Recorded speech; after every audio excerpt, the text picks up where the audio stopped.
Hi there, it's Phil here. AstroPad have just released version 5.3.2 of their Luna Display software.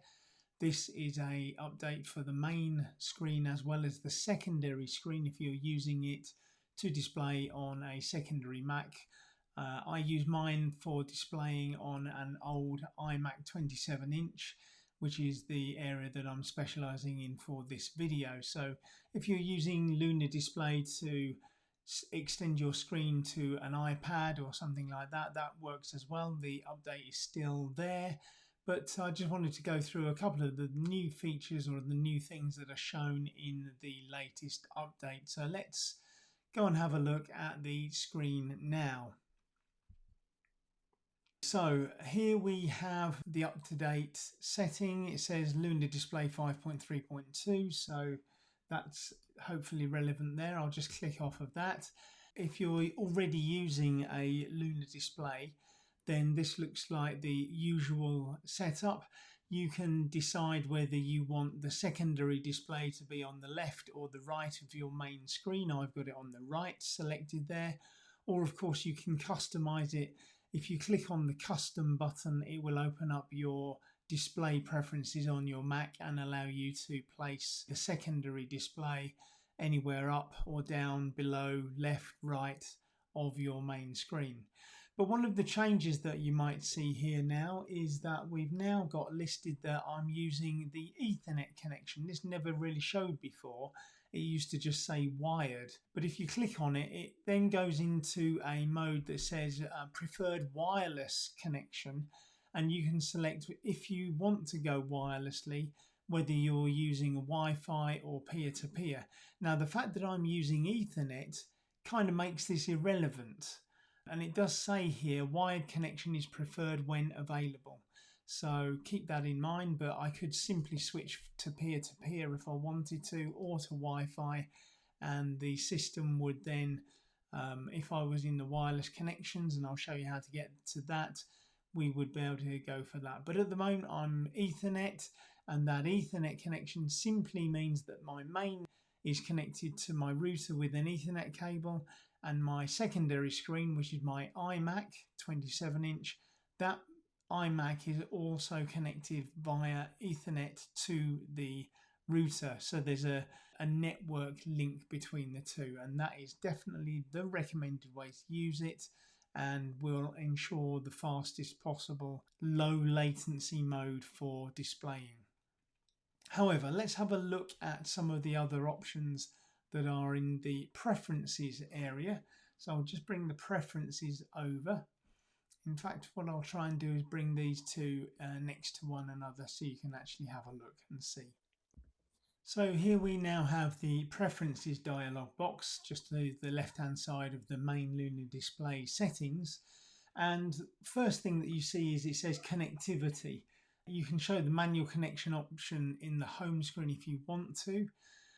Allow connections via the local network is definitely required if you're going to be using it on a network basis, i.e. with either Ethernet or Wi-Fi connection. So you would need to do that.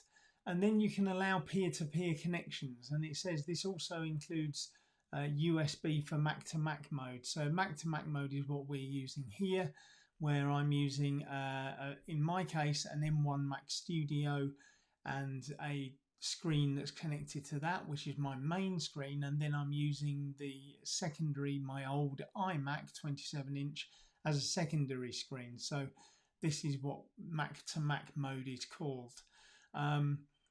It says USB there. If you want to use USB, then that would require USB-C between both Macintoshes, and it depends on how new your Mac is as to whether you got USB-C connections. And of course, to be able to use the Luna Display dongle, then it has to be a USB-C Thunderbolt, or at least a USB-C with a DisplayPort functionality. And the typical way to ensure that is that it's a Thunderbolt connection. So that's what is required there. And then there's some home settings there. But let's go into the Luna Display setting, just here, the little tab. So it says when inserting the Luna automatically open. And they, of course, when they say inserting, they mean the little dongle into the USB-C Thunderbolt port. And then I set up Luna as a second display. You can, if you want to, choose to mirror displays, but in my case, my use case is not for that. I really want to have the extension of two separate displays so I can take windows from one to the other.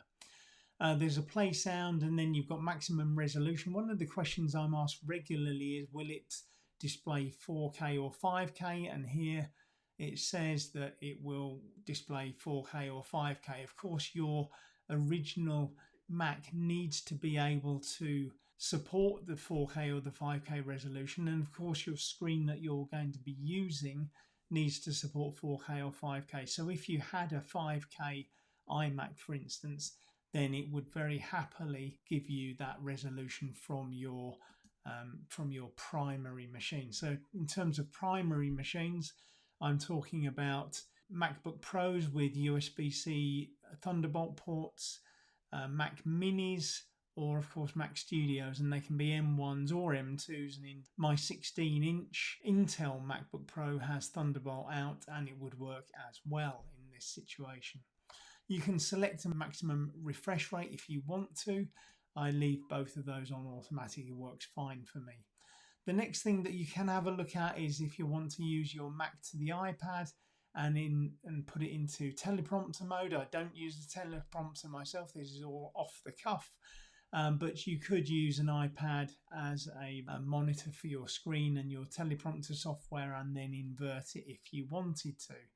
I don't do that, as I say. Then we're into the Mac to Mac mode, and here I specify that I want to connect via Ethernet only. So it's not even trying to use the peer-to-peer or the Wi-Fi options that are listed here. So you see it says connect via Ethernet only. It now confirms that in the new software that I'm connecting via Ethernet. It did not do that in the past. The other options are that you can say to connect via Wi-Fi only or connect via Thunderbolt only. And that one is the one where they're really mentioning about USB. They're talking about connecting one Mac to the other via USB-C Thunderbolt ports. So hopefully that's cleared a few things up for you. If you have any questions regarding the Luna display, how it works, feel free to drop any questions and comments in the details below. Don't forget to like or subscribe to this video, and there's a link in the description how you can get hold of a Luna display as well. So I look forward to helping you again in the near future. Bye for now.